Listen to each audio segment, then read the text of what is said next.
നമ്മുടെ കൃഷിക്ക് അടിസ്ഥാനം എന്നുള്ളത് മണ്ണാണ്. ഒരു ചെടി വളരാൻ ആവശ്യമായിട്ടുള്ള എല്ലാ സാഹചര്യവും അന്തരീക്ഷത്തിന്റെ കൂടെ തന്നെ അവരുടെ ഇക്കോസിസ്റ്റത്തിന്റെ ഒരു ഭാഗമാണ് മണ്ണ് എന്നുള്ളത്. ചെടിയുടെ താഴെ ഭാഗത്ത്, അതായത് വേര് ഭാഗത്ത് വലിയൊരു ലോകം നമ്മൾ കാണാത്തതായിട്ടുണ്ട്. അതാണൊരു അതിന്റെ അത്ഭുതം എന്ന് പറഞ്ഞാൽ. ഇന്നിപ്പം ഒരുപാട് സയന്റിസ്റ്റുകൾ ഗവേഷണം നടത്തുന്ന ഒരു മേഖലയാണ് ഈ താഴെ എന്ത് നടക്കുന്നു എന്നറിയാൻ വേണ്ടിയിട്ട്. ഒരുപാട് വിഭാഗത്തിൽപ്പെട്ട സൂക്ഷ്മജീവികൾ നമുക്ക് നമ്മുടെ ഈ ഒരു ഇക്കോളജിക്കൽ സിസ്റ്റത്തിൽ നമുക്ക് കാണാൻ പറ്റും. പ്രത്യേകിച്ചും സോയിൽ സിസ്റ്റത്തിൽ നമുക്ക് കാണാൻ പറ്റും. മണ്ണിനെ മണ്ണാക്കി മാറ്റുന്നത്, മണ്ണ് എന്ന് പറഞ്ഞാൽ നമുക്ക് എല്ലാവർക്കും അറിയാം രാസവസ്തു അടങ്ങിയിട്ടുള്ള ചരലൊക്കെ നമുക്ക് രാസവസ്തുക്കളാണ്, അതായത് ധാതുക്കളാണ്.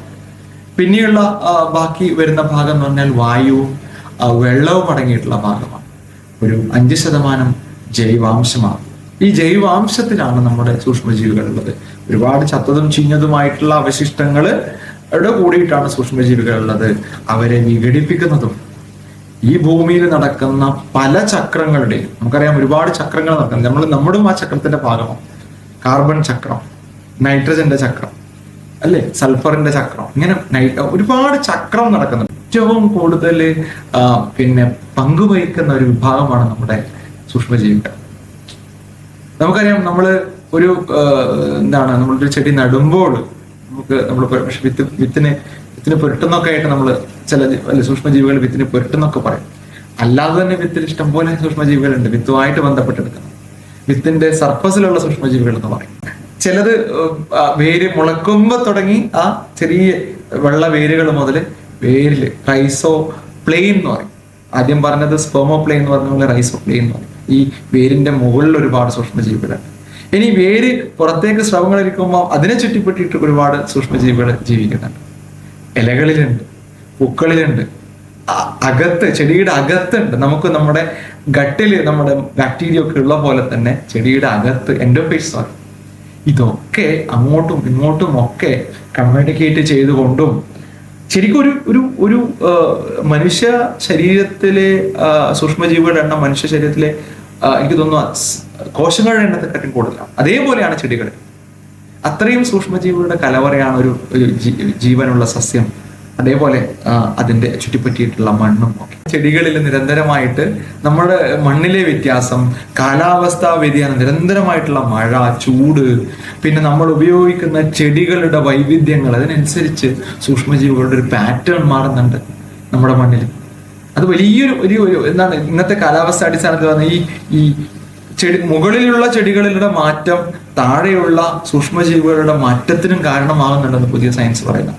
അതുപോലെ ഈ സൂക്ഷ്മജീവികൾ എന്നുള്ളത് നമുക്ക് ഒരുപാട് തരത്തിൽ നമുക്കതിനെ ക്ലാസിഫൈ ചെയ്യാൻ പറ്റും. നമുക്കറിയാൻ ഏറ്റവും പ്രധാനപ്പെട്ട സൂക്ഷ്മജീവികൾ നമ്മൾ കണ്ടുകൊണ്ട് കാണാൻ പറ്റുന്ന പൂപ്പലുകൾ, ഒരുപാട് ഭാഗപ്പെട്ട പൂപ്പലുകൾ നമ്മളുണ്ടാവും. എന്ത് സാധനവും, ഒരു മരം, നമ്മുടെ നാട്ടിൻപുറങ്ങളിലൊക്കെ മരം വീണ് കഴിഞ്ഞാൽ നല്ല വെയിറ്റ് ഉണ്ടാവും ആ മരത്തിന്. കുറച്ച് ദിവസം കഴിയുമ്പോഴത്തേക്ക് അതില് ചെവിയും അല്ലെ ചില കുത്തുകളൊക്കെ കാണാൻ തുടങ്ങും, ചില പൂപ്പലുകളൊക്കെ അതിൽ കാണാൻ തുടങ്ങും. അപ്പൊ നിങ്ങൾ ആലോചിക്കുക, അതിന്റെ വെയിറ്റ് കുറയുന്നതായിട്ട് കാണാം. 1 വർഷം കഴിയുമ്പോൾ 2 വർഷം കഴിയുമ്പോഴത്തേക്ക് ആ മരം നിങ്ങൾക്ക് ചിലപ്പോൾ എടുക്കാൻ പറ്റും. മുമ്പേ നമുക്ക് എടുക്കാൻ പറ്റില്ല. ആ വെയിറ്റ് കുറഞ്ഞിട്ടുണ്ടാവും. പക്ഷെ ഈ വെയിറ്റ് കുറയുന്നത് വേറെ ആരൊക്കെയോ ആ വെയിറ്റ് നേടിയിട്ടുണ്ടാവും. അവര് ഈ മരത്തിനെ ഉപയോഗിച്ചുകൊണ്ട്, അതിലെ സെല്ലുലോസൊക്കെ ഉപയോഗിച്ചുകൊണ്ട് അവരവരുടെ കാർബണാക്കി മാറ്റി അവർ വളർന്നു. അതാണ് അവിടെ കാണുന്ന പൂപ്പലുകളും പല പല തരത്തിലുള്ള കുമിളുകളൊക്കെ ഈ ചെടീനെ ചുറ്റിപ്പറ്റിയായിട്ട് വളരുന്നതായിട്ട് കാണാൻ പറ്റും. കുറേയെല്ലാം നമ്മൾ കാണാത്ത ജീവികൾക്കും ഭക്ഷണമായിട്ട് പോകുന്നത്. അപ്പൊ ഇതിനെ വിഘടിപ്പിച്ചുകൊണ്ട്, വിഘാടകർ എന്നാ പറയുക, വിഘടിപ്പിച്ചുകൊണ്ട് മണ്ണിനെ ഭാഗമാക്കുന്നത്. ഞാൻ നേരത്തെ പറഞ്ഞ പോലെ ചക്രത്തിന്റെ ഭാഗമാക്കും. ഫംഗസ് എന്ന് പറഞ്ഞ വിഭാഗം, ആദ്യത്തെ വിഭാഗം എന്ന് പറഞ്ഞത് കുമിളുകളാണ്, ഫംഗസുകളാണ്. രണ്ടാമത്തെ വിഭാഗം നഗ്നനേത്രങ്ങൾ കൊണ്ട് കാണാൻ പറ്റാത്ത ബാക്ടീരിയകളാണ്. ഇഷ്ടം പോലെ ബാക്ടീരിയകൾ മണ്ണിലുണ്ട്, കണ്ണുകൊണ്ട് കാണാൻ പറ്റും. നമ്മൾ ഈ ഫംഗസ് എന്ന് പറയുമ്പോൾ നമുക്ക് കൂടുതൽ അറിയുന്നത് ആകെ എനിക്ക് തോന്നുന്നു പ്രധാനപ്പെട്ട ട്രൈക്കോഡർമ എന്ന് പറഞ്ഞിട്ടാണ് എല്ലാവരും അറിയുന്ന ഒരു ഫംഗസ്. അതുപോലെ ബാക്ടീരിയ എന്ന് പറയുമ്പോൾ സ്യൂഡോമോണാസ് ആണ്. അതല്ലാതെ തന്നെ ആയിരക്കണക്കിന് തരത്തിലുള്ള ഈ കുമിളുകളും ഫംഗസുകളും ഉണ്ട്. നമ്മുടെ ചെടികളുടെ വളർച്ചയെ കൂട്ടുന്നതും രോഗപ്രതിരോധത്തിനും കീടങ്ങളെ നിയന്ത്രിക്കുന്നതും അങ്ങനെ ഒരുപാട് കാറ്റഗറി നമുക്ക് പറയാം അതിനെ കുറിച്ചിട്ട്. പിന്നെ വരുന്ന ഒരു കാറ്റഗറിയാണ് നമുക്ക് അധികം പരിചയമില്ലാത്ത ഒരു കാറ്റഗറിയാണ് ആക്ടിനോമൈസസ്. പുതുമഴ പെയ്യുമ്പോഴുള്ള ഒരു മണം നമുക്കറിയാം. ഫംഗസിന്റെയും ബാക്ടീരിയയുടെയും അടുത്ത കുടുംബത്തിൽപ്പെട്ടതാണ് ആക്ടിനോമൈസസ്. അതും വലിയ രീതിയിലുള്ള മണ്ണിൽ ഒരുപാട് നിയന്ത്രണങ്ങൾ ഉണ്ടാക്കുന്ന അല്ലെങ്കിൽ രോഗകാരികളായിട്ടുള്ളവർക്കെതിരെ പ്രതിപ്രവർത്തിക്കുന്ന രീതിയിലുള്ള സൂക്ഷ്മജീവികളാണ്. ഈ ചക്രത്തിന്റെ ഭാഗമായിട്ടുള്ളതാണ് ഈ ആക്ടിനോമൈസസ് ഒക്കെ. നൈട്രജൻ ചക്രത്തിന്റെ ഭാഗമായിട്ടൊക്കെയാണ് ആക്ടിനോമൈസസ്. പ്രധാനപ്പെട്ട ഈ 3 വിഭാഗത്തിലുള്ളത് ഫംഗസ്. ഇപ്പൊ നമ്മളൊരു മണ്ണ് എടുത്താൽ തന്നെ മണ്ണിന്റെ ഗുണമേന്മ, ബയോളജിക്കൽ പ്രോപ്പർട്ടിയിൽ നമ്മൾ എടുക്കുമ്പോൾ എത്ര സൂക്ഷ്മജീവികളുണ്ട് നോക്കുമ്പോൾ നമ്മൾ സാധാരണ നോക്കുന്നത് ഫംഗസ്, ബാക്ടീരിയ, ആക്ടിനോമൈസസ്. ഇതിന്റെ പോപ്പുലേഷൻ നല്ലോണം ഉണ്ടെങ്കിൽ നല്ല ജൈവാംശമുള്ള ഒരു മണ്ണ് എന്നുള്ള രീതിയിൽ നമുക്ക് പറയാൻ പറ്റും. അതാണ്. ഇനി നമുക്ക് ഇതിന്റെ ഒരു എങ്ങനെയാണ് ഇത് നമ്മുടെ ചെടിയുമായിട്ട് ബന്ധപ്പെട്ട് കിടക്കുന്നത്. ഞാൻ ഫംഗസ് ഫോർ എക്സാമ്പിൾ കുമിൾ വിഭാഗത്തിൽപ്പെട്ടതാണെങ്കിൽ നമ്മൾ ട്രൈക്കോഡർമ എന്നതാണ് അല്ലെ.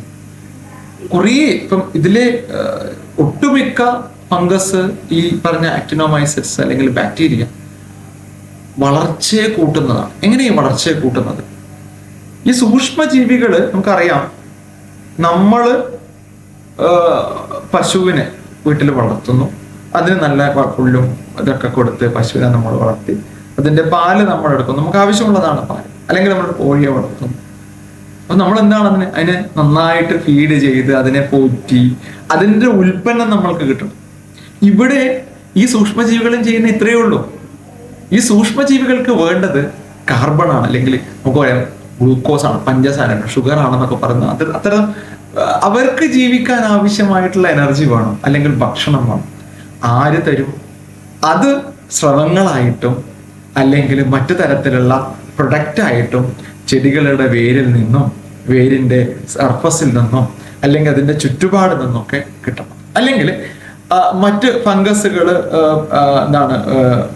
ഈ മറ്റ് സൂക്ഷ്മജീവികൾ ഉണ്ടാക്കുന്ന പ്രൊഡക്റ്റ് കഴിക്കുന്ന ചില ഫംഗസുകൾ, അവരെ വളർത്തണം ഈ ഫംഗസ്. അങ്ങനെയുള്ള ഒരു പരസ്പര പൂരകങ്ങളായിട്ട് കിടക്കുന്നത്. നമ്മൾ പശുവിനെയും കോഴിയും വളർത്തുന്ന പോലെ ആരെ വളർത്തുന്നു? ചെടിയുടെ വളർച്ചയെ ത്വരിതപ്പെടുത്തുക. ചെറിയ വളർച്ച കൂട്ടിക്കഴിഞ്ഞാൽ ഒരുപാട് സ്രവങ്ങൾ അല്ലെങ്കിൽ ഗ്ലൂക്കോസ് അല്ലെങ്കിൽ അവർക്ക് ആവശ്യമായിട്ടുള്ള ഫുഡ് എവിടത്തേക്ക് കിട്ടി? മണ്ണിലേക്ക് കിട്ടി. ഒരുപാട് പോളിസാക്കറൈഡ്സ് ഉണ്ട് മണ്ണിൽ. അപ്പൊ ഇത് ഭക്ഷിക്കാൻ വേണ്ടിയിട്ട് ചെടികൾ, അല്ലാതെ വേറൊരു ആവശ്യമൊന്നുമില്ല. വെറുതെ ചെടികൾ വളർച്ച കൂട്ടേണ്ട ആവശ്യം സൂക്ഷ്മജീവികൾക്കില്ല. നമ്മുടെ ഉദ്ദേശം എന്താണ്? ചെടി വളർത്തുക, നല്ല രീതിയിലുള്ള വിളവുണ്ടാക്കുക എന്നുള്ളത്. അപ്പൊ സൂക്ഷ്മജീവികളുടെ ആ ഒരു കോളനി മണ്ണിൽ ഉണ്ടാക്കാൻ വേണ്ടിയിട്ടാണ് നമ്മൾ ശ്രമിക്കേണ്ടത്. അപ്പൊ സ്വാഭാവികമായിട്ടും ചെടികളുടെ വളർച്ച കൂട്ടും. ചെടികളുടെ വളർച്ച കൂട്ടേണ്ട ആവശ്യം ഈ സൂക്ഷ്മജീവികൾക്കുണ്ട്. നമ്മുടെ വളർത്തുമൃഗങ്ങളെ വളർത്തുന്ന പോലെ തന്നെ. ഇതാണ് പരസ്പരം ബന്ധപ്പെട്ട് കിടക്കുന്നത്. എങ്ങനെയാണ് ഇവിടെ വളർച്ച കൂട്ടുന്നത് നമുക്ക് നോക്കാം. ചില വേരുകള് ഒരു നല്ലൊരു ഉദാഹരണമാണ് മൈക്കോറൈസ എന്ന് പറഞ്ഞത്. നിങ്ങൾ AM പഞ്ച എന്നൊക്കെ പറഞ്ഞിട്ട് കേൾക്കും.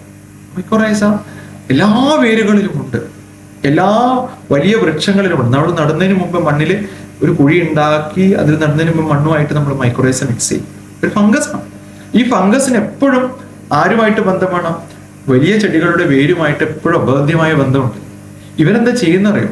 നമ്മുടെ വലിയ വേരുകൾ, വേരുകൾക്ക് ഒരു പരമാവധി ഒരു തെങ്ങിന്റെ വേര് 1.5 മീറ്റർ അകലത്തിലാണ് ഒരു സ്പ്രെഡ് ചെയ്യാൻ പറ്റത്തുള്ളൂ. അതിനപ്പുറത്തേക്ക് പോവില്ല. അപ്പുറത്തേക്കുള്ള ന്യൂട്രിയൻസ് ഇപ്പം ഒരു 1.5 മീറ്റർ 2 മീറ്റർ അകലത്തിലാണ് കുറച്ചൊരു ഫോസ്ഫറസ് ഇല്ലെന്നെങ്കിൽ എടുക്കാൻ പറ്റത്തില്ല. അപ്പൊ എന്ത് ചെയ്യും? അത് കിട്ടില്ല. പക്ഷെ ഇവിടെ ഈ ഫംഗസ് ചെയ്യുന്ന ഒരു വലിയൊരു ഉത്തരവാദിത്തം അവർ ചെയ്യുന്നുണ്ട്. അവര് ഒരു പക്ഷെ പരിണാമകാലം തൊട്ടേ ഉണ്ടായിട്ടുണ്ടാവും ഇവർ തമ്മിലൊരു ഗീവൻ. ഈ ഫംഗസിന് വേണ്ടത് ഈ ചെടികളിൽ നിന്നുള്ള കാർബൺ ആണ്, അല്ലെങ്കിൽ ഗ്ലൂക്കോസ് ആണ്. അപ്പൊ ഇവനുമായിട്ട് അറ്റാച്ച് ചെയ്തിരിക്കും, എപ്പോഴും അറ്റാച്ച് ചെയ്തിരിക്കും. ഇനി അറ്റാച്ച് ചെയ്യാനുള്ള സാധ്യത നമ്മൾ ഉണ്ടാക്കും. ഇങ്ങനെ നമ്മൾ ഇട്ട് കൊടുക്കും. മണ്ണിലുള്ളത് സ്വയം വന്ന് അറ്റാച്ച് ചെയ്യും. ഈ വേരിൽ ഇത് പഠിച്ച് വേരിലേക്ക് ഇവന്റെ തന്തുക്കളെ ഇറക്കി വെച്ചിട്ട് ഫംഗസുമായിട്ടൊരു ബന്ധം ഉണ്ടാക്കും. ഇയാളെന്താ ചെയ്യുന്ന വെച്ചാൽ ഫംഗസ് ഈ പറഞ്ഞ ഈ 1.5 മീറ്റർ അല്ല വേരിലുണ്ടാവുക, അവന് കിലോമീറ്ററുകളോളം അകലത്ത് പോയിട്ട് അവന്റെ തന്തുക്കൾ വളർന്ന് കാട്ടിലൊക്കെ നമ്മൾ ഈ ട്രക്കിങ്ങിനൊക്കെ പോകുമ്പോൾ കാട്ടിൽ നമുക്ക് വെള്ള നിറത്തിലുള്ള ഒരുപാട് കുമിളുകൾ ഇങ്ങനെ അതിന്റെ ഞരമ്പുകൾ ഇങ്ങനെ സ്പ്രെഡ് ചെയ്തിട്ട് കാണാൻ പറ്റും.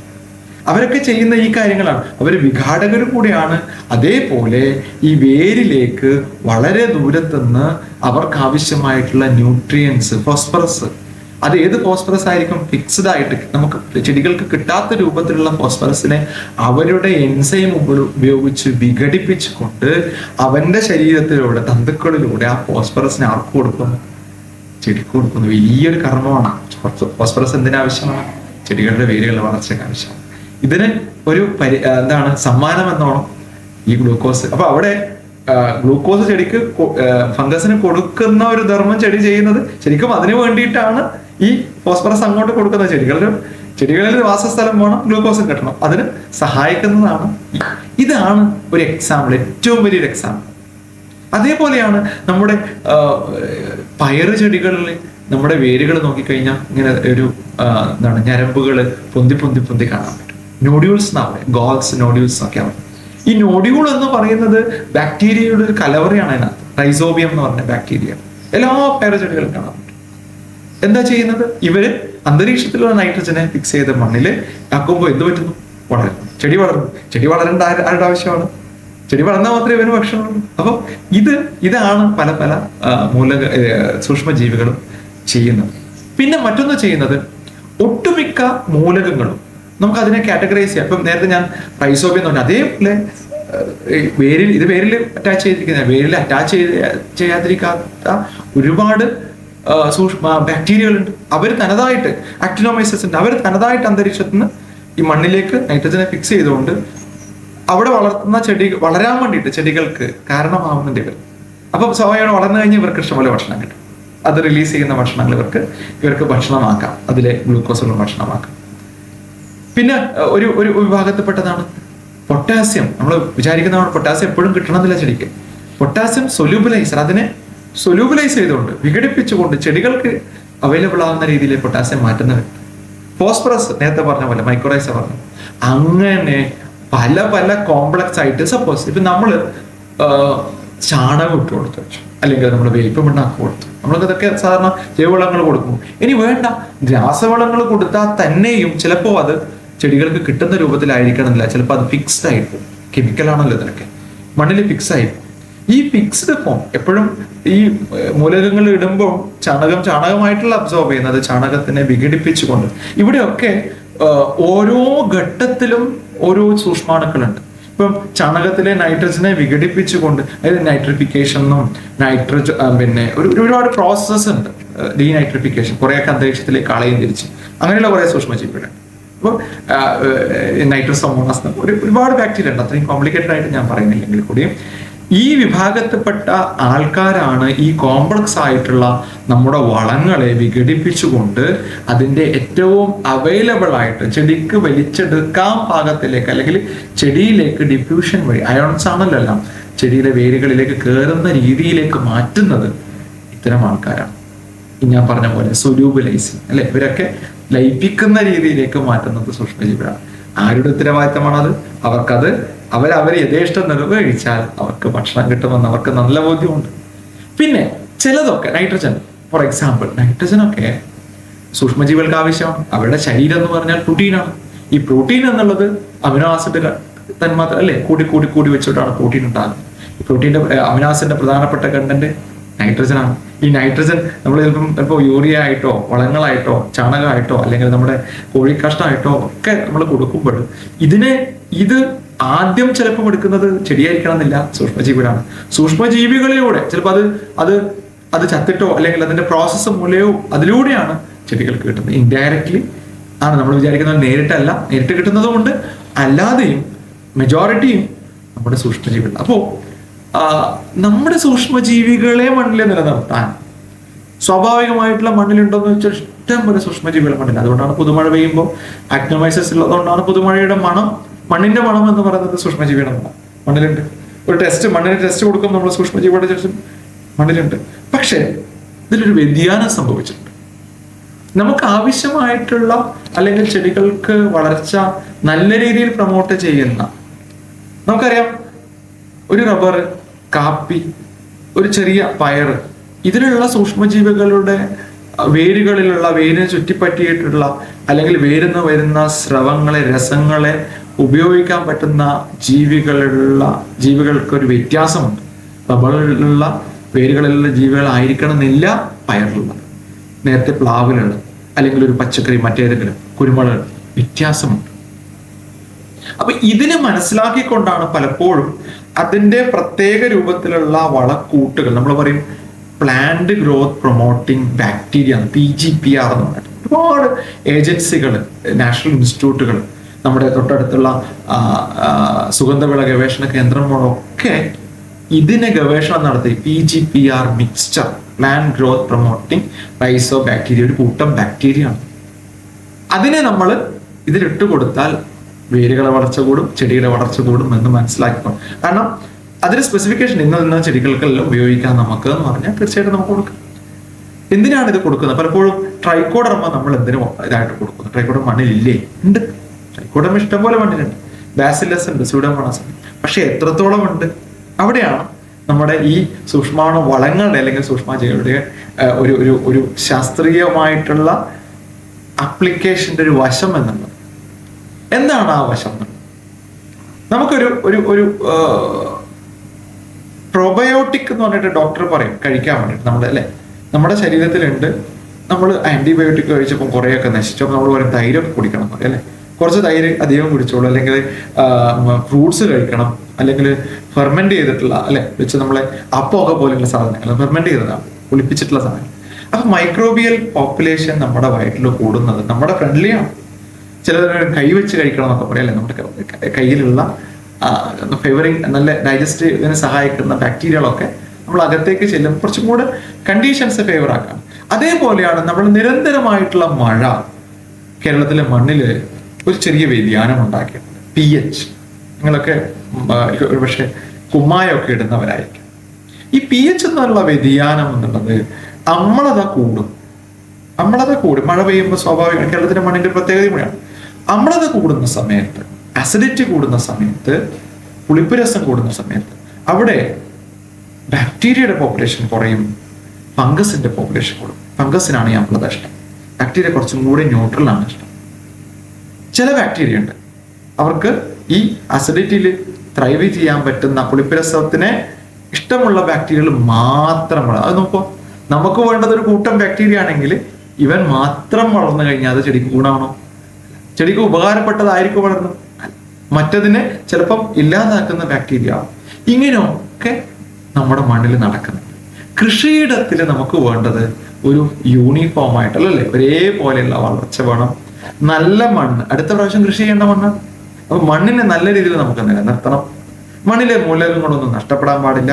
ചെടികൾക്ക് വലിച്ചെടുക്കുന്ന രൂപത്തിലേക്ക് മൂലകങ്ങൾ ഇങ്ങനെ വേണമെന്നുണ്ടെങ്കിൽ മണ്ണിലൊരു ഒരു നിശ്ചിത അളവില് സൂക്ഷ്മജീവികളെ നമ്മൾ നിലനിർത്താൻ നമ്മൾ ബാധ്യസ്ഥരാവണം.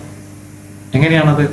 അപ്പൊ നമ്മളത് മണ്ണിന്റെ പരിശോധന നടത്തി, അല്ലെങ്കിൽ നമുക്കറിയാം ജൈവാംശം കുറയുന്നുണ്ട്, നമുക്ക് ഒരു തോന്നിക്കഴിഞ്ഞാൽ നമ്മൾ വളമിടും. സ്വാഭാവികമായിട്ടും വളമിടും, ജൈവവളങ്ങൾ ഇടും. ജൈവവളങ്ങൾ ഇടുമ്പോൾ തന്നെ ജൈവവളങ്ങളിലുള്ള സൂക്ഷ്മജീവികൾ എത്തുമ്പോൾ കൂടിയും നമുക്കറിയാവുന്ന ശാസ്ത്രീയമായിട്ട് നമ്മൾ കണ്ടെത്തിയിട്ടുള്ള കുറേ സൂക്ഷ്മജീവി, നേരത്തെ പറഞ്ഞാൽ PGPR, ട്രൈക്കോഡർമ, സ്യൂഡോമോണാസ്, ഇത്തരം വളങ്ങളെ നമ്മൾ എന്ത് ചെയ്യും? പുഷ്ടിപ്പെടുത്തിയിട്ട് നമ്മുടെ ഗവേഷണ സ്ഥാപനങ്ങളിൽ നിന്നും ഒരുപാട് ഏജൻസികളുണ്ട്. ഇവിടെ ഇപ്പം ഈ എന്താണ് നമ്മുടെ ഫാമേഴ്സ് പ്രൊഡ്യൂസിങ് സൊസൈറ്റികളുണ്ട്. അങ്ങനെയുള്ള ഏജൻസികൾ ഇതിനെ പിന്നെ പ്രൊഡ്യൂസ് ചെയ്തുകൊണ്ട് എന്തിനാണ് പ്രൊഡ്യൂസ് ചെയ്യുന്നത്? ഇതിന് ഒരുപാട് നമ്പർ ഉണ്ടാക്കും, കോപ്പി നമ്പറുകൾ ഉണ്ടാക്കും. അത്രയും കോപ്പി നമ്പർ ഉണ്ടാക്കി നമ്മൾ മണ്ണിലേക്ക് ഇറക്കുമ്പോൾ അവര് മറ്റുള്ളവരുമായിട്ട് കോമ്പീറ്റ് ചെയ്ത് യഥാർത്ഥ ചെടിക്ക് ആവശ്യമായിട്ടുള്ള ഒരു പോപ്പുലേഷനെ നമുക്ക് ആ വേരില് അല്ലെങ്കിൽ ആ വേരിന് ചുറ്റും നിലനിർത്താൻ വേണ്ടിയിട്ട് നമുക്ക് സഹായിക്കും. അതാണ് ഇതിന്റെ ഉദ്ദേശം എന്നുള്ളത്. ട്രൈക്കോഡർമ മണ്ണിലുണ്ട്, പക്ഷെ അളവ് കുറവാണ്. അവരുടെ ഉദ്ദേശം അവർക്ക് ഒരു വിഭാഗത്തിന് ചെടീനെ വളർത്താനുള്ള കാര്യങ്ങൾ ചെയ്യണം, ഒരു വിഭാഗത്തിന് മറ്റു ഫംഗസുകളെ, രോഗകാരികളായിട്ടുള്ള ഫംഗസുകളെ ഫൈറ്റ് ചെയ്തിട്ട്, കാരണം ചെടി സദൃശു പോകാൻ പാടില്ല, ഇവർക്ക് നന്നായിട്ട് വേണം. പിന്നെ നന്നായിട്ട് ഈ ജൈവവളങ്ങൾ ഇതിനകത്ത് വേണം. ജൈവവളങ്ങൾ ഉണ്ടെങ്കിൽ മാത്രമേ ട്രൈക്കോഡർമ ഇതാവുള്ളൂ, നന്നായിട്ട് വളരുള്ളൂ. അപ്പൊ ജൈവവളം കുറഞ്ഞു കഴിഞ്ഞാൽ ട്രൈക്കോഡർമ വളരില്ല. ജൈവവളം ഇട്ട് കൊടുക്കണം, അല്ലെങ്കിൽ ചത്തതും ചിഞ്ഞതുമായിട്ടുള്ള വേസ്റ്റുകൾ നമ്മളെ ഈ ചെടികൾക്ക് ഇട്ട് കൊടുക്കണം. എപ്പോഴും അവിടെയാണ് മൂലകങ്ങൾ അബ്സോർബ് ചെയ്തിരിക്കുക. ആ മൂലകങ്ങൾ ആർക്ക് ഉപയോഗിക്കപ്പെടുത്താൻ പറ്റും? സൂക്ഷ്മജീവികൾ ഉപയോഗപ്പെടുത്താൻ പറ്റും. അതിനെ അവൈലബിൾ ഫോമിലേക്ക് ആക്കിയിട്ട് ചെടിക്ക് കൊടുക്കാൻ പറ്റും. ഇവരുടെ ആക്ടിവിറ്റിക്ക്, ഇവരുടെ ഊർജത്തിന്, ആക്ടിവിറ്റിക്കൊക്കെ എന്ത് വേണം? നല്ല രീതിയിലുള്ള കാർബൺ എൻറിച്ച്ഡ് ആയിട്ടുള്ള അതാണ് ജൈവാംശം എന്ന് പറയുന്നത്. ജൈവ വളം എന്നല്ല ഞാൻ പറഞ്ഞത്, ജൈവാംശം. ജൈവവളം ജൈവാംശം തന്നെ നമ്മൾ ജൈവവളം ഇട്ട് കൊടുക്കും അല്ലെ, ഒരു 1000 കിലോ അതിൽ മേടിച്ച് ജൈവവളം എന്നല്ല, ജൈവവളത്തിന്റെ കൂടെ ജൈവവളം എന്നുള്ളത് സൂക്ഷ്മജീവികളായിരിക്കും, ജൈവാംശം എന്നുള്ളത് ഈ സൂക്ഷ്മജീവികൾ, പിന്നെ അവരെ ആക്ടിവിറ്റി കൂടണമല്ലോ, ചത്തതും ചീഞ്ഞതുമായിട്ടുള്ളത് വിഘടിപ്പിച്ചുകൊണ്ട് ഒരുപാട് ആസിഡ്സും ഇതൊക്കെ ചെറിയ രീതിയിലുള്ള ഒരു ആസിഡ് ആണെങ്കിൽ പോലും അത് ചെടിയുടെ വളർച്ചയെ പ്രൊമോട്ട് ചെയ്യുന്ന ആസിഡ്സ് ആണ് ഉണ്ടാക്കുന്നത് ഇവർ വിഘടിക്കുമ്പോൾ. ഇവരുടെ എക്സ്ക്രീഷൻസ്, സെക്കൻഡറി മെറ്റബോളൈറ്റ് എന്ന് പറയും, ശരീരത്തിൽ നിന്ന് പോകുന്ന സ്രവങ്ങൾ, അതും ചെടിയുടെ വളർച്ച ത്വരിതപ്പെടുത്തും. അപ്പം ഇവരെ ആക്റ്റീവ് ആവാൻ വേണ്ടിയിട്ട് അനുവദിക്കുക ഈ ചെടികൾ. അത് എത്ര വേണം? കുറേ പോപ്പുലേഷൻസ് വേണം. ആ പോപ്പുലേഷൻസ് നമ്മൾ, കാരണം വളർച്ച നമുക്ക് അടുത്ത കൊല്ലം ഒഴിയിലുണ്ടാക്കിയ പോലെ ഇപ്പോഴേ പ്ലാന്റിനെ വളർത്തണം. അതിനു വേണ്ടിയിട്ടാണ് നമ്മൾ ട്രൈക്കോഡർമ, അല്ലെങ്കിൽ ഈ പറഞ്ഞ പോലെ പ്ലാന്റ് ഗ്രോത്ത് പ്രൊമോട്ടിങ് ബാക്ടീരിയ, അതുപോലെ റൈസോബിയം, അസോസ്പൈറിലം, സൂക്ഷ്മാണു വളങ്ങൾ ഒരുപാട് നമ്പേഴ്സ് ഉണ്ട് നമ്മൾ വളങ്ങൾ ഇടുന്നത്. സൂക്ഷ്മാണു വളങ്ങൾ എന്നാ പറയുക. എന്താണ് ഉദ്ദേശം? അവർ യഥാർത്ഥത്തിൽ വളങ്ങളല്ല, അവർ യഥാർത്ഥത്തിൽ സോൾജിയേഴ്സ് ആണ്, ഫൈറ്റേഴ്സ് ആണ്. അവരാണ് ചെടീനെ വളർത്തുന്നത്. ഈ കാര്യങ്ങളൊക്കെ ചെയ്തു ഞാൻ പറഞ്ഞില്ല, അൺനോൺ ആയിട്ടുള്ള, നമ്മളൊന്ന് മൈക്രോസ്കോപ്പ് വെച്ചാൽ നമുക്ക് കാണാൻ പറ്റുന്ന തരത്തിലുള്ള ഒരു വലിയ ലോകം, ആ രീതിയിലേക്ക് ചെടികളെ മാറ്റുന്നത്. വളർച്ചയെ നമ്മൾ എത്ര രാസവളം നമ്മൾ കൊടുക്കുന്നുണ്ടെങ്കിലും അതിനെ നമ്മൾ വിഘടിപ്പിച്ചുകൊണ്ട്, നമ്മുടെ ജൈവവളത്തിനെ വിഘടിപ്പിച്ചുകൊണ്ട് യഥാർത്ഥമായിട്ടുള്ള ന്യൂട്രിയൻസ് ചെടികൾക്ക് പ്രദാനം ചെയ്യുന്ന ആൾക്കാരാണ് ഈ പറഞ്ഞ വിഭാഗക്കാർ. അപ്പൊ ഈ സൂക്ഷ്മജീവികളെ നമുക്ക് രണ്ടായിട്ട് തിരിക്കാൻ, നേരത്തെ പറഞ്ഞ പോലെ സൂക്ഷ്മാണു വളങ്ങളെന്നും സൂക്ഷ്മാണു രോഗ നിയന്ത്രണകാരി, അത് രണ്ടായിട്ട് നോക്കാം. സൂക്ഷ്മാണു വളങ്ങളെന്നും നമുക്കൊരു മിത്ര കുമിളുകള്, മിത്ര ബാക്ടീരിയകള്, നമ്മളെ കീടങ്ങളെ നിയന്ത്രിക്കാനുള്ള മിത്രാണുക്കളുണ്ട് നമുക്ക്. അപ്പൊ ആ രീതിയിലുള്ള നമുക്ക് കാറ്റഗറൈസ് ചെയ്ത് കഴിഞ്ഞാൽ ആദ്യത്തെ വിഭാഗത്തിൽപ്പെടുന്നത്, ഇപ്പൊ എനിക്ക് ഒരു പക്ഷേ നമ്മുടെ ഈ മേഖലയുള്ള കണ്ണൂർ മേഖലയുള്ളവർക്ക് KVK കൃഷി വിജ്ഞാന കേന്ദ്രം കണ്ണൂർ പോലെയുള്ള, അല്ലെങ്കിൽ നമ്മുടെ ഈ എനിക്ക് തോന്നുന്നു ഒരുപാട് വളക്കടകളിലൊക്കെ നമുക്ക് കിട്ടും അസോസ്പൈറിലം, അസെറ്റോബാക്ടർ, അല്ലെങ്കിൽ പ്ലാന്റ് ഗ്രോത്ത് പ്രൊമോട്ടിങ് ബാക്ടീരിയ എന്നൊക്കെ പറഞ്ഞിട്ടൊരു മിശ്രിതം, അല്ലെങ്കിൽ ഒരു കൂട്ട്, അതിലൊരു കൂട്ടായിട്ട്, അതിപ്പോൾ ലിക്വിഡായിട്ടും ടാൽക്ക് ഫോർമുലേഷൻസിൽ കിട്ടും. തീർച്ചയായിട്ടും അത് നമ്മുടെ മണ്ണിൽ ഇടേണ്ടതാണ്. കാരണം മണ്ണിൽ പോപ്പുലേഷൻ കുറയും, പല കാരണങ്ങൾ കൊണ്ട് പോകും. നേരത്തെ പറഞ്ഞ പോലെ പുളിപ്പരസം കൊണ്ട് കുറയും, പുളിപ്പരസം കൊണ്ട് കൂടാം. ആ പുളിപ്പരസം നമ്മൾ ബാലൻസ് ചെയ്യണം, എപ്പോഴും കുമ്മായൊക്കെ ഇട്ട് ബാലൻസ് ചെയ്യണം. അതുപോലെ അവർക്ക് എപ്പോഴും വളരാൻ ആവശ്യമായിട്ട്, ചെടികൾക്ക് വളരാൻ ആവശ്യമായിട്ടുള്ള സാഹചര്യങ്ങൾ ആരെടുക്കും? സൂക്ഷ്മജീവികൾ എടുക്കും. സൂക്ഷ്മജീവികൾ വളരാൻ ആവശ്യമായിട്ടുള്ള സാഹചര്യം നമ്മൾ ഒരുക്കി കൊടുക്കണം. എങ്കിൽ മാത്രമേ ചെടികളുടെ വളർച്ച ഉണ്ടാവുള്ളൂ. അപ്പം ജൈവാംശം എപ്പോഴും അമ്ലത ക്രമീകരിക്കുക, ജൈവാംശം ക്രമീകരിക്കുക തീർച്ചയായിട്ടും. പിന്നെ എപ്പോഴും ശ്രദ്ധിക്കേണ്ടത്, നടുന്നതിന് മുമ്പ് ഈ സൂക്ഷ്മാണുവിന്റെ ചെറിയ ഒരു ആനുവൽസ്, ഏകവർഷികളായിട്ടുള്ള ചെടികളാണെങ്കിൽ, ഇപ്പൊ പച്ചക്കറി പോലുള്ള ചെടികളാണെങ്കിൽ നമ്മൾ തുടർച്ചയായിട്ട് ആ സീസണിൽ ഇട്ട് കൊടുത്ത് അങ്ങനെ പോകുന്നത് കുഴപ്പമില്ല. പക്ഷെ ഒരു ബഹുവർഷികളായിട്ടുള്ളതാണെങ്കിൽ നമ്മൾ തുടക്കത്തിലേ ഇടണം, ഇടയ്ക്കിടയ്ക്ക് ഇട്ട് കൊടുക്കണം. ജൈവാംശവും അതിൻ്റെ കൂടെ തന്നെ ഈ സൂക്ഷ്മാണുക്കളും വളങ്ങളും ഇട്ട് കൊടുക്കണം. ഏറ്റവും നല്ലത് നേരത്തെ ഞാൻ പറഞ്ഞ പോലെ മൈക്കോറൈസ പോലെയുള്ള AM ഫഞ്ചൈ എന്നൊക്കെ പറയും.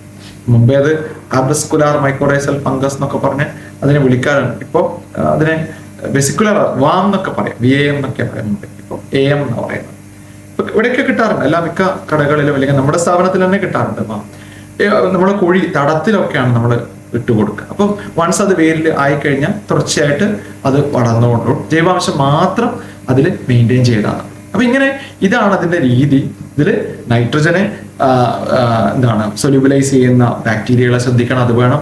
ഫോസ്ഫറസിനെ സൊല്യൂബിലൈസ് ചെയ്യുന്നുണ്ടെങ്കിൽ വളരെ നന്നായി. പൊട്ടാഷിനെ സൊല്യൂബിലൈസ് ചെയ്യുന്നുണ്ട് നന്നായി. ഇതൊക്കെ മണ്ണിലുണ്ടാവും, പല രൂപത്തിലായിരിക്കും മണ്ണിലുണ്ടാവുക. ആ രീതിയിൽ മണ്ണിനെ സൂക്ഷ്മ മൈക്രോന്യൂട്രിയൻസ് പ്രദാനം ചെയ്യുന്നത്, ചിലപ്പോൾ ഈ മൈക്രോന്യൂട്രിയൻസ് നേരിട്ടല്ല കൊടുക്കുക, അവരുടെ സ്രവങ്ങളായിട്ടൊക്കെ കൊടുക്കുക. അപ്പം അതൊക്കെ ആ രീതിയിലേക്ക്. പിന്നെ ഈ സൂക്ഷ്മജീവികൾ ചെയ്യുന്ന ഒരു അറ്റ്മോസ്ഫിയർ, വേരിലുള്ള അറ്റ്മോസ്ഫിയർ, പല തരത്തിലുള്ള അറ്റ്മോസ്ഫിയർ, അതിന് നമ്മൾ കൂടുതൽ എണ്ണം നമ്മൾ ഇട്ട് കൊടുക്കേണ്ടതായിട്ടുണ്ട്. സമയം എപ്പോഴും നമ്മൾ ചൂടുള്ള സമയത്തോ അല്ലെങ്കിൽ നല്ല മഴയുള്ള സമയത്തോ ഒന്നും കൊടുത്തിട്ട് കാര്യമില്ല. പ്രത്യേകിച്ച് നല്ല മഴയുള്ള സമയത്തൊക്കെ ആണെങ്കിൽ മണ്ണിലെല്ലാ പോഴ്സും സുഷിരങ്ങളും അടങ്ങിയിരിക്കും. അത് ഒരുപക്ഷെ വായു സഞ്ചാരം കുറച്ച്, പൊതുവേ ഇവരൊക്കെ അത്യാവശ്യം ഓക്സിജൻ വേണ്ടവർ തന്നെയാണ്. അപ്പം വായു സഞ്ചാരം കുറഞ്ഞതിൽ ജീവിക്കുന്നവരല്ല അവർ. കുറച്ച് പേരുണ്ട് വായു സഞ്ചാരം കുറഞ്ഞു, അതായത് ഓക്സിജന്റെ കുറവിലും ജീവിക്കുന്നവർ. ബട്ട് മെജോറിറ്റി ഓക്സിജൻ വേണ്ടവരാണ്. അപ്പം അത് ഉറപ്പുവരുത്തുക, നല്ല രീതിയിലുള്ള പിന്നെ എന്താണ് ഒരു നനവേ നമുക്ക് നനവ് വേണം, എപ്പോഴും ഒരു നനവേ വേണ്ടു. അധികമായിട്ടുള്ള ജലസേചനം പോലും ഇതിന് വാഷ് ഔട്ട് ചെയ്യാനും ഇതിന് ഹാർംഫുൾ ആയിട്ടൊക്കെ കാരണം നമ്മൾ തോട്ടത്തിലൊക്കെ നമ്മൾ അധിക ജലസേചനം കൊടുക്കാറുണ്ട്. പക്ഷെ ഒരു ചെടിക്ക് നല്ലതാണെന്നിരിക്കും, പക്ഷെ വേറൊരു തരത്തിൽ അതിന് സൂക്ഷ്മജീവികൾക്ക് നല്ലതല്ല. കാരണം pH കൂടാനും വാഷ് ഔട്ട് സോയിലിൽ നിന്ന് ഒരുപാട് മൂലകങ്ങൾ വേരിൽ നിന്ന് താഴേക്ക് പോകും. സൂക്ഷ്മജീവികൾ ഇതിന്റെ കൂടെ താഴേക്ക് പോകും അല്ലെ, മൂലകങ്ങൾ പോയി കഴിഞ്ഞാൽ പോകും. അപ്പൊ ഇത് ആർക്കും നല്ലതല്ല, വേരിന് നല്ലതല്ല. അപ്പൊ ഒരു പരിമിതമായിട്ടുള്ള നനവ്, പുട്ട് പാകത്തിലുള്ള നനവ് എപ്പോഴും മണ്ണിലെന്ന് പറയും അല്ലെ, ആ നനവ് ഒരു ചെടിക്കും വേണ്ടും, ആ നനവേ നമ്മുടെ സൂക്ഷ്മജീവിക്കും വേണ്ടും. ആ തരത്തിലുള്ള നനവ് മെയിൻറ്റെയിൻ ചെയ്യണം. പിന്നെ എന്തെങ്കിലും നമ്മളൊരു കുമ്മായം കിടന്ന് കുമ്മായം മുമ്പേ ഇട്ടിട്ട് അതിനുശേഷം ജൈവാംശം ഇട്ട് അതിനുശേഷമാണ് നമ്മൾ, അല്ലെങ്കിൽ ജൈവാംശത്തിന്റെ കൂടെ മിശ്രിതമാക്കിയിട്ട് ചില വളങ്ങളൊക്കെ നമുക്ക് ഈ ചാണകത്തിന്റെയോ അല്ലെങ്കിൽ നമ്മൾ ഉണ്ടാക്കുന്ന കമ്പോസ്റ്റിന്റെയോ വേസ്റ്റിന്റെയോ കൂടെ മിക്സ് ചെയ്യാൻ പറ്റും. എന്നിട്ടുണ്ടാകും പ്രധാനപ്പെട്ട ഞാൻ പറഞ്ഞു അസറ്റോബാക്ടർ, റൈസോബിയം അങ്ങനെയുള്ള വിഭാഗത്തിൽപ്പെട്ടതാണ്. പി സൊല്യൂബിലൈസർ ആയിട്ടുള്ള AM ഫഞ്ചൈ ഒക്കെ ഉണ്ട്, അതായത് മൈക്രോറൈസൽ ഫംഗസ് ഉണ്ട്, K സൊല്യൂബിലൈസർ ആയിട്ടുള്ള ബാക്ടീരിയ ഉണ്ട്. ഇതെല്ലാം അടങ്ങിയിട്ടുള്ള മിശ്രിതങ്ങൾ വരുന്നുണ്ട്. ഇനി മറ്റൊരു തരത്തിലുള്ള അതാ വെച്ചാൽ രോഗകാരികളായിട്ടുള്ള കുമിളുകളെയും പിന്നെ ബാക്ടീരിയകളെയൊക്കെ നശിപ്പിക്കുന്ന വേറൊരു തരത്തിലുള്ള ഒരു വിഭാഗമുണ്ട്, ട്രൈക്കോഡർമ സ്യൂഡോമോണാസ്. സ്യൂഡോമോണാസ് രണ്ടും ഉണ്ട് കേട്ടോ, രോഗകാരികളെ പ്രിവെന്റ് ചെയ്യുന്നുണ്ട് ട്രൈക്കോഡർമ സ്യൂഡോമോണാസും, അതേപോലെ ചെടികളെ വളർച്ച കൂട്ടുന്നതായിട്ടും കാണുന്നുണ്ട്. അപ്പൊ ഇതിന്റെ ഒരു ഫംഗ്ഷൻ എന്നുള്ളത് നേരത്തെ പറഞ്ഞ പോലെ രോഗകാരികളായിട്ടുള്ള ആയിട്ടുള്ള കുമിളുകളെയും ബാക്ടീരിയയും കൊല്ലാനുള്ള ഒരു മെക്കാനിസം ആർക്കുണ്ട്, ഈ പറഞ്ഞ ആൾക്കാർക്കുണ്ട്. അവർക്ക് ആന്റിബയോട്ടിക്സ് പ്രൊഡ്യൂസ് ചെയ്യുന്നവരുണ്ട്, ടോക്സിക് കെമിക്കൽസ് പ്രൊഡ്യൂസ് ചെയ്യും ട്രൈക്കോഡർമയൊക്കെ മറ്റുള്ളവരെ കൊല്ലാൻ വേണ്ടിയിട്ട്. ചെടിക്കൊന്നും ബാധിക്കില്ല, മറ്റുള്ളവരെ കൊല്ലാണ്. അതായത് രോഗകാരികളായിട്ട് ചെടിയെ അറ്റാക്ക് ചെയ്യാൻ വരുന്നവരെ കൊല്ലാനുള്ളതാണ്. ഈ സാഹചര്യം നിങ്ങൾക്കുള്ളതല്ല, നിങ്ങളെ ഇങ്ങോട്ട് കയറ്റില്ല. അതാണ് സ്യൂഡോമോണാസ് ചെയ്യുന്നത്. സ്യൂഡോമോണാസ് മറ്റു ബാക്ടീരിയക്ക് ആവശ്യമായിട്ടുള്ള ഫുഡ് പെട്ടെന്ന് എടുക്കുകയും ചെയ്യും. പ്രത്യേകിച്ച് അയൺ പോലുള്ള സാധനങ്ങൾ പെട്ടെന്ന് എടുത്ത് ഇവരെ ഭാഗമാക്കി അവർ കൊടുക്കില്ല. അപ്പം അവർ ഫുഡില്ലാതെ ചത്തുപോകും. സ്ഥലം ട്രൈക്കോഡർമ അങ്ങനെയുണ്ട്, ഭയങ്കരമായിട്ട് ജൈവാംശം കിട്ടാൻ അത് കയറി വളരും. ഒരാളെയും ആ ഭാഗത്തേക്ക് അടുപ്പിക്കില്ല. സ്ഥലം യൂസ് ചെയ്യും, ഭക്ഷണം യൂസ് ചെയ്തും ടോക്സിക് ആയിട്ടുള്ള കെമിക്കൽസ് കൊടുത്ത് മറ്റുള്ളവരെ നല്ലും. ചിലത് മറ്റു ഫംഗസിനെ പാരസൈറ്റൈസ് ചെയ്ത് പരാതമായിട്ട് അതിനെ കൊന്ന് അതിൽ നിന്ന് ഭക്ഷണം കഴിക്കുന്നവരും കൂടി ഉണ്ട്. അപ്പൊ ഇങ്ങനെയൊക്കെ ആക്ട് ചെയ്യുന്നുണ്ട് ഈ തരം എന്താണ് നമ്മുടെ സൂക്ഷ്മാണുക്കൾ ചെയ്യുന്നത്. വളങ്ങളായ വളങ്ങളെല്ലാം പറഞ്ഞത് രോഗനിയന്ത്രണത്തില്ല. ഇനി കീടനിയന്ത്രണം വരികയാണെങ്കിൽ ചില ഫംഗസ് ലാർവകളെ ഈ മണ്ണിനകത്തുള്ള ചെറിയ ചെറിയ ചെറിയ ചെറിയ പുഴുക്കളെ മുകളില് ഫംഗസ് വളർന്ന് അതിനെ കൊല്ലും. നീരൂറ്റി കുടിക്കുന്ന പ്രാണികളെ കൊല്ലും. അവരെ ചില പേരിലൊക്കെ ഉണ്ടാവും നീരൂറ്റി കുടിക്കുന്ന പ്രാണികൾ. ചിലതിന്റെ മുട്ട വിരിഞ്ഞ് അത് ലാർവകളായിട്ട് വേര് തിന്നുന്നുണ്ടാവും. അവരെയൊക്കെ തിന്നാൻ കഴിവുള്ള ഫംഗസ്, ബാക്ടീരിയ, അതേപോലെ നിമറ്റോഡ്, നിമാവിരകൾ, ഇപ്പം കെമിക്കലൊക്കെ ഉണ്ട്, എൻഡമോ പാത്തജനിക് നിമറ്റോഡ്, സൂക്ഷ്മജീവികളാണ്. മണ്ണിലേക്ക് കലക്കി ഒരു ചത്ത പുഴുവിലാണ് ഇതിനെ വംശവധം നടത്തുക. നമ്മൾ നേരത്തെ പറഞ്ഞ പോലെ ബാക്ടീരിയയും ഫംഗസ് ഒക്കെ ഞാൻ നേരത്തെ പറഞ്ഞ ലിക്വിഡ് ഫോർമുലേഷൻ, അതിന് വളരാൻ ആവശ്യമായിട്ടുള്ള ഭക്ഷണം അടങ്ങിയിട്ടുള്ള ഒരു ഫോർമുലേഷൻസിൽ കിട്ടും, കുപ്പിയിലായിരിക്കും. അല്ലെങ്കിൽ അത് ഒരു ഇനേർട്ട് രൂപത്തിൽ ടാൽക്ക് ഫോർമുലേഷനിലായിരിക്കും, പൊടി രൂപത്തിലായിരിക്കും. ഇത് മണ്ണിലേക്ക് ഇട്ട് കൊടുക്കാം. ചിലത് ഈ പറഞ്ഞ പോലെ ഞാൻ നിമവിരകൾ, അവർക്ക് ഇങ്ങനത്തെ ഫോർമുലേഷൻ ആവില്ല. ചില വാക്സ് മോത്ത് എന്ന് പറഞ്ഞ ഒരു പുഴുവിന്റെ അതിൽ ഇവനെ ഇൻഫെക്ട് ചെയ്യും. എന്നിട്ട് ഇതിനകത്ത് നിറച്ചും ചത്ത പുഴുക്കളായിരിക്കും. ആ പുഴുവിനെ നമ്മൾ ഒരു വെള്ളത്തിൽ കലക്കിയിട്ട് മണ്ണിലിട്ട് കൊടുത്താൽ ഈ നിമാവിരകൾ മണ്ണിൽ പോയി വേരുതീനികളായിട്ടുള്ള പുഴുക്കളെ പോലെ ഈ നിമാവിരകളെ പറ്റിപ്പിടിച്ച് അതിനെ കൊല്ലും. ഇങ്ങനെയൊക്കെയാണ് ഇവർ ആക്ടിവിറ്റി നടത്തുന്നത്. അത് ഒരു ഭാഗത്ത് പ്ലാന്റിന്റെ വളർച്ച, മറുഭാഗത്ത് പ്ലാന്റിനെ നശിപ്പിക്കാൻ വരുന്നവരെ ഇല്ലാതാക്കുന്ന ജീവികൾ. പക്ഷെ ഇതിന്റെ നമ്പർ എത്ര വേണം എപ്പോഴും ആലോചിക്കുക. ഇടയ്ക്കിടയ്ക്ക് ഇട്ട് കൊടുക്കേണ്ടതിന്റെ ആവശ്യകത പല പ്രകൃതി കാരണങ്ങൾ കൊണ്ടും കാലാവസ്ഥാ കാരണങ്ങൾ കൊണ്ടും ചെടിയുടെ നമ്മൾ കൊടുക്കുന്ന ഇൻപുട്സിനനുസരിച്ച് മണ്ണിലെ സാഹചര്യം മാറുന്നു. ഇവരെ പോപ്പുലേഷൻ കുറയാം. കാരണം എല്ലാത്തിനും ഒരു വളർച്ചാ ഘട്ടമുണ്ട്. ആദ്യം കുറച്ചേ ഉണ്ടാവും, നമ്മൾ പറയും എസ് ഷേപ്പ്ഡ്, നല്ല വളർന്ന സമയം. അത് കഴിഞ്ഞാൽ ഒരുപാട് പോപ്പുലേഷൻ ആയി കഴിഞ്ഞാൽ ഇവർ ചാവാൻ തുടങ്ങും. സ്വന്തം ഭക്ഷണം ഉണ്ടാവില്ല, അവിടെ ആവശ്യമായിട്ടുള്ള ഭക്ഷണം കിട്ടാതിരിക്കുന്ന കുറേ പോപ്പുലേഷൻ ഉണ്ടാവും, പെട്ടെന്ന് കുറയും. അവരെ കൂട്ടാനായിട്ട് നമ്മൾ ഭക്ഷണം കൊടുക്കണം. അതാണ് നമുക്ക് ദൈവാംശം. ഇനി പോപ്പുലേഷൻ തീരെ കുറഞ്ഞു പോയാൽ ഇവർ റിയൽ ഫൈറ്റേഴ്സ് അല്ല. അപ്പൊ നമ്മൾ വീണ്ടും ഇട്ട് കൊടുക്കണം. അതാണ് ഓരോ വർഷവും നമ്മൾ ട്രൈക്കോഡർമ ഇടണമെന്നും സമ്പുഷ്ടീകരിച്ച വളങ്ങൾ ഇടണമെന്നും ഒക്കെ പറയുന്നതിന് കാരണം. ഒരു വർഷം അല്ലെങ്കിൽ 2 വർഷം കൂടുമ്പോൾ ഇത് നിരന്തരം നമ്മൾ അപ്ലൈ ചെയ്തതിന്റെ ആവശ്യകത ഇതുകൊണ്ടാണ്. ഇനി സൂക്ഷ്മാണു ജീവികളെ, നമ്മുടെ സൂക്ഷ്മാണുക്കളെ, വളങ്ങളായാലും മറ്റേ രോഗപ്രതിരോധത്തിനായാലും, ഒരു രോഗം വന്നിട്ട് സൂക്ഷ്മാണുക്കളെ ഇടുന്നതും രോഗം വരുന്നതിനെ ഇടുന്നതും തമ്മിൽ നോക്കുകയാണെങ്കിൽ രോഗം വരുന്നതിന് മുമ്പേ നമ്മൾ ചെയ്യുന്നതാണ് ഏറ്റവും നല്ലത്. രോഗം വന്നിട്ട് ഇപ്പം നമ്മുടെ വയറിലൊരു ഇതായി നമ്മൾ എന്നിട്ടൊരു തൈര് കുടിക്കണം എന്ന് പറയുന്നതും, വരുന്നതിന് മുമ്പേ നമ്മുടെ പ്രൊബയോട്ടിക് റിച്ച് ആയിട്ടുള്ള ഒരു വയറാണെങ്കിൽ പൊതുവെ അധികം വരുന്നത് ഫൈറ്റ് ചെയ്യും. അതേപോലെയാണ് നമ്മുടെ മണ്ണിലും. നമ്മൾ നിരന്തരമായിട്ട് സൂക്ഷ്മ ജീവികളുടെ ഒരു കലവറയാണെങ്കിൽ മറ്റു രോഗങ്ങൾ വരുന്ന കുറയും. ഒരു രോഗം വേരിലൂടെ വന്നു അല്ലെങ്കിൽ ചെടിക്ക് വന്നു കഴിഞ്ഞിട്ട് നമ്മൾ ഇലകൾക്കും കൊടുക്കാം, നമുക്ക് ഇലകളിലൂടെയും നമുക്ക് സൂക്ഷ്മജീവികളെ കൊടുക്കാം, വേരിലൂടെയും കൊടുക്കാം. ആ കൊടുത്തിട്ടുള്ള ഒരു ഫൈറ്റിങ് പൊതുവെ കുറവായിരിക്കും. കമ്പാരിറ്റീവ്ലി നമുക്ക് രോഗമാറ്റം അല്ലെങ്കിൽ ക്യൂറേഷൻ, ഒരു കെമിക്കൽ കൊടുത്ത് രോഗം മാറുന്നത് പോലെ നമ്മൾ അങ്ങനെ ഒരു സൂക്ഷ്മജീവികളെ കൊടുത്ത് മാറി. എപ്പോഴും prevention is better than cure. നമ്മൾ സാധാരണ പ്രതിരോധമാണ് നല്ലത്. ആ പ്രതിരോധത്തിന് വേണ്ടിയിട്ടാണ് എപ്പോഴും നമ്മൾ സൂക്ഷ്മജീവികളെ ഉപയോഗിക്കുന്നത്. ഇനി സൂക്ഷ്മജീവികളെ എങ്ങനെ നമുക്ക് മണ്ണിലേക്ക് ഇട്ട് കൊടുക്കാം? സാധാരണ നമ്മൾ ചെറിയ ചെറിയ പച്ചക്കറി വിത്തോ മറ്റോ പയർ വിത്തൊക്കെ ആണെങ്കിൽ നമുക്ക് വിത്ത് പുരട്ടാം. വിത്ത് പുരട്ടിയിട്ട് ഇട്ട് കൊടുക്കാം. നടുന്നതിന് മുമ്പേ നമ്മുടെ മണ്ണിലിട്ട് കൊടുക്കാം, മണ്ണിലേക്ക് ഇട്ട് കൊടുക്കാം, മണ്ണിൽ മിക്സ് ചെയ്യാം, മണ്ണിൽ നേരിട്ടിട്ട് കൊടുക്കാം. ഈ പല രൂപത്തിൽ നേരത്തെ ഞാൻ പറഞ്ഞു, ആ രൂപങ്ങൾ പറഞ്ഞു. വെള്ളത്തിന്റെ രൂപത്തിലുണ്ടാവും, പൊടി രൂപത്തിലുണ്ടാവും, ഇനി ചില നേരത്തെ പറഞ്ഞ പോലെ പുഴുക്കളുടെ രൂപത്തിലുണ്ടാവും, അങ്ങനെയൊക്കെ ഉണ്ടാവും. അപ്പൊ ഈ നേരത്തെ ഒരു കാര്യം പറഞ്ഞത് പൊട്ടാസ്യം സൊല്യൂബലൈസർ എന്ന് പറഞ്ഞാൽ പൊട്ടാസ്യത്തിനെ ലയിപ്പിക്കുന്ന ബാക്ടീരിയ ഉണ്ടാവും, ഫോസ്ഫറസിനെ ലയിപ്പിക്കുന്ന ബാക്ടീരിയ ഉണ്ട്. ഇതൊക്കെ പല പല ഫോർമുലേഷൻസിലായിട്ട് കിട്ടും, പൊടി രൂപത്തിലും വെള്ള രൂപത്തിലൊക്കെ കിട്ടും. അപ്പൊ ഇത് ഇനി ട്രൈക്കോഡർമ ആയാലും ഇതേ 2 രൂപത്തിലും കിട്ടും. ഇത് നേരിട്ട് നമുക്ക് ഈ പൊടി രൂപത്തിലൊക്കെ നേരിട്ട് മണ്ണിലേക്ക് അപ്ലൈ ചെയ്യാം. വെള്ള രൂപത്തിൽ പൊതുവെയും നമ്മൾ ഒഴിച്ചു കൊടുക്കുകയോ അല്ലെങ്കിൽ ചെടിയുടെ മുകളിലേക്ക് തളിച്ചു കൊടുക്കുകയൊക്കെ ചെയ്യുന്നത്. പൊടി രൂപത്തിലാണ് അധികം മണ്ണ്. ഇനി നമുക്ക് മിക്സ് ചെയ്യാം, നമ്മുടെ കമ്പോസ്റ്റിന്റെ കൂടെ മിക്സ് ചെയ്തിട്ട് നമുക്ക് ചകിരിച്ചോറിന്റെ കൂടെ അങ്ങനെയൊക്കെ നമുക്കത് മിക്സ് ചെയ്തിട്ട് ഇടാൻ പറ്റും. അതാണ് ഒരു മെത്തഡോളജി. മണ്ണിലേക്ക് വെക്കുക, വിത്ത് പുരട്ടുക. ഇനി മറ്റൊരു തരത്തിലാണ് ട്രൈക്കോഡർമ ചെയ്യുന്നത്. ട്രൈക്കോഡർമ 1 കിലോ മണ്ണിലേക്ക് ഇടുന്നതും 1 കിലോനെ നമ്മൾ ഒരു 90 കിലോ ചാണകവും ഒരു 9 കിലോ വേപ്പ് മണ്ണാക്കും. 9 കിലോ എടുക്കുക, ചാണകം ഒരു 90 കിലോ എടുക്കുക, 1 കിലോ ട്രൈക്കോഡർമേന്റെ പാക്കറ്റും പൊട്ടിച്ച് ഒരു 15 ദിവസം ഇത് മിക്സ് ചെയ്ത് ഇടയ്ക്കിടയ്ക്ക് ഇളക്കി നന്നായിട്ട് നനവൊക്കെ മെയിൻറ്റെയിൻ ചെയ്ത് വെച്ച് കഴിഞ്ഞാൽ ഈ 1 കിലോനെ കൊണ്ട് 100 കിലോ ട്രൈക്കോഡർമ സമ്പുഷ്ടീകരിച്ചിട്ടുള്ള ചാണകം കിട്ടും. അപ്പൊ ഏതാ നല്ലത്? അപ്പം അതിന്റെ ആക്ടിവിറ്റി നല്ല കൂടുതലായിരിക്കും. ഇത് ഈ ടാൽക്ക് ഫോർമുല, അതായത് പൊടി രൂപത്തിൽ തന്നെ അധികം ഇനേർട്ടായിരിക്കും. ഈ വളത്തിൽ വളർന്ന വളരെ ആക്റ്റീവായിട്ടുള്ള തന്തുക്കളായിട്ടായിരിക്കും. അപ്പൊ അതിടുന്നതാണ്. പ്രത്യേകിച്ച് കുരുമുളകിന് പോലുള്ളതിന് നിരന്തരം കൊടുക്കേണ്ട ഒരു സാധനമാണ് ഇത് ട്രൈക്കോഡർമ സമ്പുഷ്ടീകരിച്ച ചാണകം എന്ന് പറയുന്നത്. ഇപ്പൊ അതിൽ പൊതുവായിട്ട് പറഞ്ഞത് കുറച്ചൊരളവിൽ നമുക്ക് കുഴിവളവും മറ്റേ ആട്ടിൻ കാഷ്ടമൊക്കെ കുറച്ച് പഴക്കമുള്ളത് വേണം, അല്ലാതെ പുതിയതല്ല, ചൂടോട് കൂടിയിട്ടല്ല.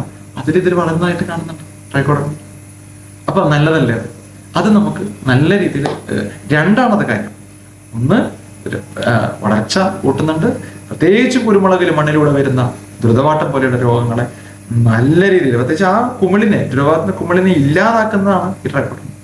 നിരന്തരം ഫീൽഡിൽ വേണ്ട ഒരു സാധനമാണ് ട്രൈക്കോഡർമ സമ്പുഷ്ടീകരിച്ച ചാണകം എന്നുള്ളത് കുരുമുളകിന്റെ തോന്നുന്നത്. അപ്പൊ അതൊരു മെത്തഡോളജി. അപ്പൊ മൂന്ന് മെത്തഡോളജി പറഞ്ഞ ഒന്ന് വിത്ത് പുരട്ടുക, രണ്ടാമത് ഈ പറഞ്ഞ പോലെ മണ്ണിലേക്ക് കൊടുക്കുക, ഇതേപോലെ സമ്പുഷ്ടീകരിക്കുക. ഇനി നമ്മൾ നടുന്ന എല്ലാ സാധനങ്ങളും നമുക്ക് അതിലൊന്ന് മുക്കിയെടുത്തിട്ട്, ഇപ്പം സൂഡോമോണാസിൽ മുക്കിയിട്ട് നടുക, അല്ലേ? വിത്ത് തൈ മുക്കി നടുക, വേര് മുക്കി നടുക. ഈ സൂക്ഷ്മ ജീവികളുടെ സൊല്യൂഷൻസിലേക്ക് വെള്ളത്തിൽ കലക്കിയിട്ട് വേര് മുക്കി നടുക. അപ്പം വേരുകളിൽ വരുന്ന രോഗങ്ങളെ ഒരുപാട് നിയന്ത്രിക്കുന്നുണ്ട്.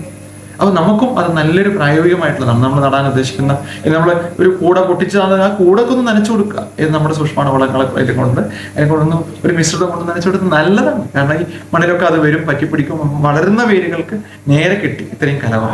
അല്ലെങ്കിൽ കൂടെ അതിൽ മുക്കിയെടുത്ത് നടുക, വേര് മുക്കിയെടുത്ത് നടുക.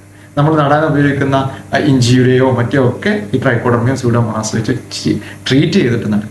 ഇങ്ങനെയൊക്കെയാണ് ഇതിനെ നമ്മുടെ മണ്ണിലേക്ക് എത്തിക്കാനുള്ള വഴികൾ. അല്ലാതെ തന്നെ നമുക്ക് കലക്കിയിട്ടോ അല്ലെങ്കിൽ പൊടി രൂപത്തിലോ സമ്പുഷ്ടീകരിച്ചോ ഇടയ്ക്കിടയ്ക്ക് നമ്മുടെ കൃഷിയിടത്തിൽ ഇട്ട് കൊടുക്കാവുന്നതാണ്. ഞാൻ ഈ മൊത്തത്തിൽ പറഞ്ഞതിൽ എനിക്ക് തോന്നുന്നത് കുറേ കാര്യങ്ങൾ പറഞ്ഞിട്ടുണ്ട്. ശ്രദ്ധിക്കേണ്ടത് നേരത്തെ പറഞ്ഞ പോലെ മണ്ണിൽ അമ്ലത ക്രമീകരിക്കുക, ജൈവാംശം ക്രമീകരിക്കുക, സൂക്ഷ്മജീവികൾ ഇഷ്ടം പോലെ വളരും. ഒരു നനവ്, ഈ 3 കാര്യങ്ങളാണ്. സൂക്ഷ്മജീവികൾ ഇഷ്ടം പോലെ വളരും. ഓരോ ചെടിക്കും വ്യത്യസ്തമായിട്ടുള്ള സൂക്ഷ്മാണു കലവറകളാണ്. കാരണം ഓരോ ചെടികളിൽ നിന്ന് വരുന്ന ഫുഡ് അല്ലെങ്കിൽ രസങ്ങൾ വ്യത്യാസമാണ്. ആ രസങ്ങൾ ഇഷ്ടപ്പെടുന്ന സൂക്ഷ്മജീവികൾ പലതരത്തിലായും അല്ലെ, നമ്മൾ ഓരോരുത്തരും പല ഭക്ഷണങ്ങൾ ഇഷ്ടപ്പെടുന്നതാണ്. അതേപോലെയാണ് സൂക്ഷ്മജീവികൾ. അപ്പൊ അതിനനുസരിച്ച് അത് മാറിയിരിക്കും. പലപ്പോഴും നമ്മൾ ചിലവരൊക്കെ പറയാറുണ്ട്, ചില പറമ്പിലേക്ക് മറ്റുള്ള പറമ്പിൽ നിന്ന് മണ്ണ് കൊണ്ടിടുമ്പോൾ സ്വാഭാവികമായിട്ടും വളർച്ച കൂടുകയല്ല സാധ്യത കുറയും, പിന്നീട് അത് കുറയും. സൂക്ഷ്മജീവികളാണ് ആ മണ്ണിനെ ഈ തരത്തിലേക്ക് പരുവപ്പെട്ട്. അതുകൊണ്ടാണ് ചിലപ്പോൾ വേരിന്റെ മുകളിലേക്ക് നമ്മൾ മണ്ണ് മറ്റു പറമ്പിൽ നിന്ന് കൊണ്ടിടുമ്പോൾ ആദ്യം ഒരു സ്ട്രെസ്സാണ് ശരിക്കും. അതിന് വേര് പടലത്തിലേക്ക് ചിലപ്പം ഒരുപക്ഷെ ഓക്സിജൻ എത്താത്ത അല്ലെങ്കിൽ സൂക്ഷ്മജീവികളുടെ മാറ്റം ഉണ്ടാവുന്നുണ്ട്. അപ്പൊ അങ്ങനെയുള്ളൊരു സ്ട്രെസ് ആർക്കുണ്ടാവും? ഒരു പ്രഷർ വരും ചെടിക്ക്. അത് ചിലപ്പോൾ ഇനീഷ്യൽ സ്റ്റേജ് ചിലപ്പോൾ ചെടി നശിച്ചു പോകും, കംപ്ലീറ്റ് ആയി നശിച്ചു പോകും. കണ്ടിട്ടുണ്ടാകും ചില പറമ്പിൽ മണ്ണിട്ടിട്ട് നശിച്ചു പോയത്. ചിലപ്പോൾ റിക്കവർ ആയി വരും. അത് വളരെ അത് ഡിപ്പെൻസ് ഓൺ ആ ചെടീനനുസരിച്ച്. ഇതൊക്കെയാണ് അതിൻ്റെ ഒരു ഇക്കോസിസ്റ്റം എന്ന് പറയുന്നത്. ആ ഇക്കോസിസ്റ്റം ശരിക്കും എഞ്ചിനീയർ ചെയ്യേണ്ട എഞ്ചിനീയറിംഗ് എന്നാ പറയുക. ഇക്കോസിസ്റ്റം സൂക്ഷ്മജീവികളെ ഇടയ്ക്കിടയ്ക്ക് ഇട്ട് കൊടുക്കുന്നത്, ജൈവാംശങ്ങൾ മണ്ണിൽ കലർത്തുന്നൊക്കെ ഒരു എഞ്ചിനീയറിംഗ് ആണ്. എന്താണ് എഞ്ചിനീയറിംഗ്? ശരിക്കും അതൊരു മൈക്രോബിയൽ എഞ്ചിനീയറിംഗ് ആണ്, ഇക്കോസിസ്റ്റം എഞ്ചിനീയറിംഗ് ആണ്. ഇപ്പോഴത്തെ ശാസ്ത്രശാഖ തന്നെ ഒരു പുതിയ മൈക്രോബയോം, നമ്മുടെ ഹ്യൂമൻ മൈക്രോബയോമിനെ കുറിച്ച് വലിയ സയൻസുകൾ നടക്കുന്ന പോലെ തന്നെ പ്ലാന്റ് മൈക്രോബയോമിനെ കുറിച്ച്, പ്ലാന്റ് അകത്തുള്ള വേറൊരു വലിയൊരു ഇതുണ്ട്.